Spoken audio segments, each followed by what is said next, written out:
Haleluya. Kita baca saudaraku. Ya, bagaimana kita mulainya dengan ayat 17 saja. Mari kita lihat. Sebab Tuhan adalah roh, dan di mana ada roh Allah, di situ ada kemerdekaan. Dan kita semua mencerminkan kemuliaan Tuhan dengan muka yang tidak berselubung. Dan karena kemuliaan itu datangnya dari Tuhan yang adalah roh, maka kita diubah menjadi serupa dengan gambarnya dalam kemuliaan yang semakin besar. Inilah perjanjian baru, saudaraku, perjanjian yang jauh lebih baik daripada perjanjian lama. Perjanjian lama, saudaraku, diberikan hukum 10, hukum Taurat. Supaya mereka menjadi, ya, kuduslah, kita katakan. Tapi saudara tahu pada waktu Musa turun, kan begitu mulia dia. Karena dia 40 hari 40 malam ya sama Tuhan. Begitu mulia, tapi bukannya mereka itu menyambut, diselubunginya mukanya, katahan dia. Haleluya.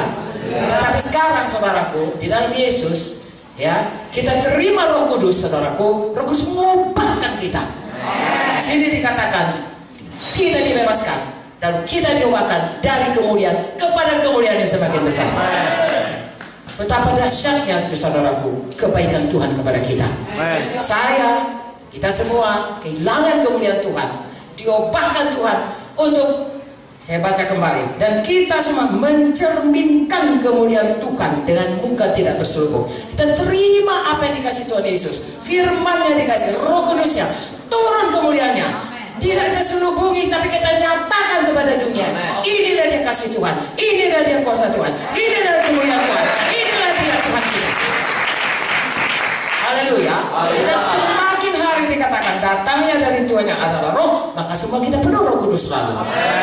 Ya, bukan dengan kekuatan kita, tapi oleh roh, maka kita diubah menjadi serupa dengan gambarnya dalam kemuliaan semakin besar.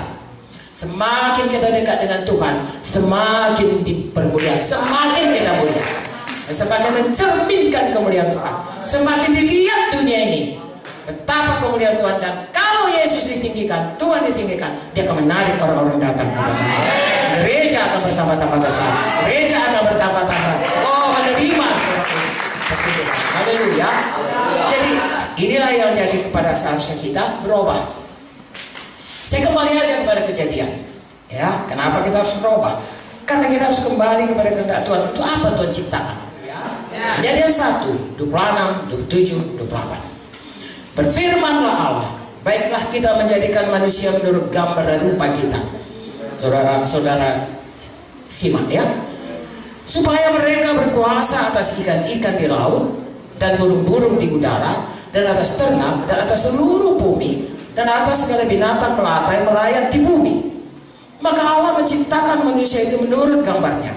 Menurut gambar Allah diciptakannya dia, laki-laki dan perempuan diciptakannya mereka. Allah memberkati mereka.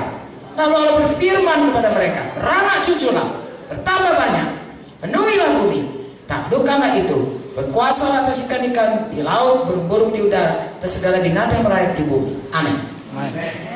Kalau kita lihat ini ada 3 perkara yang sangat jelas. Pertama, kita diciptakan segambar dengan Tuhan, mulia, dan itulah yang harus dipulihkan. Kedua, kita diciptakan harus memenuhi, berkembang biak, punya banyak anak.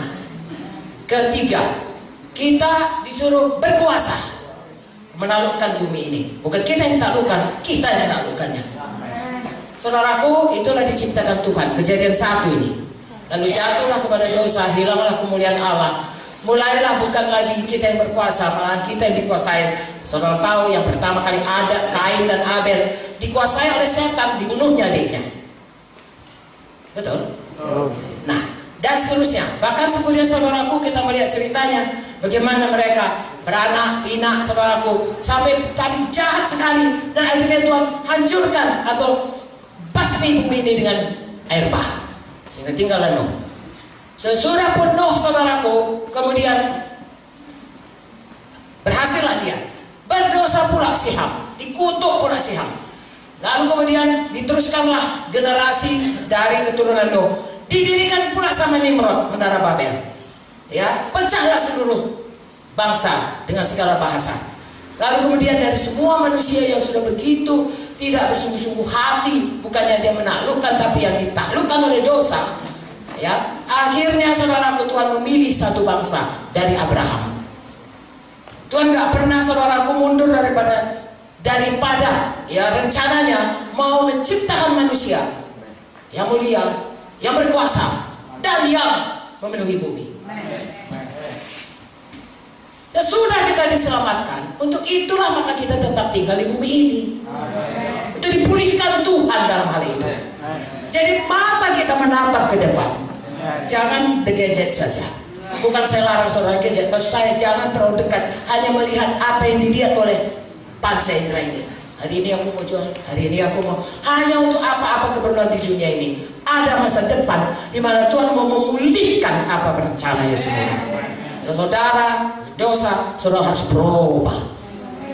Itu sebabnya sesudah kita selamat, Tuhan katakan barui pikiran.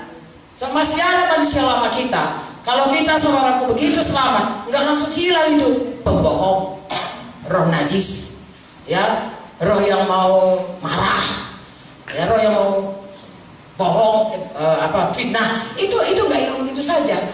Maka Tuhan katakan harus dibaharui pikiranmu, harus kau tanamkan manusia lama. Maka pertama kali perintah agung sesudah kita percaya dibaptis. Mengapa? Karena baptisan itu yang gereja kadang saudaraku yang membuat itu sebagai upacara, bukan. Baptisan itu adalah proklamasi kita. Hidup lama aku tanamkan, aku bangkit pada hidup baru dalam Yesus. Baru bisa dipulangkan Tuhan kembali, dipulihkan Tuhan kita menjadi segambar dengan Dia, karena kita hidup baru dalam Tuhan. Nah, itulah yang harusnya jadi kepada manusia ini, kepada kita. Makanya sesudah kita selamat, saya dan saudara memastikan harus berubah. Saya itu bukan peraturan GKI, itu kehendak Tuhan. Mulai dari Kejadian sampai kepada Wahyu. Saya dan saudara harus berubah.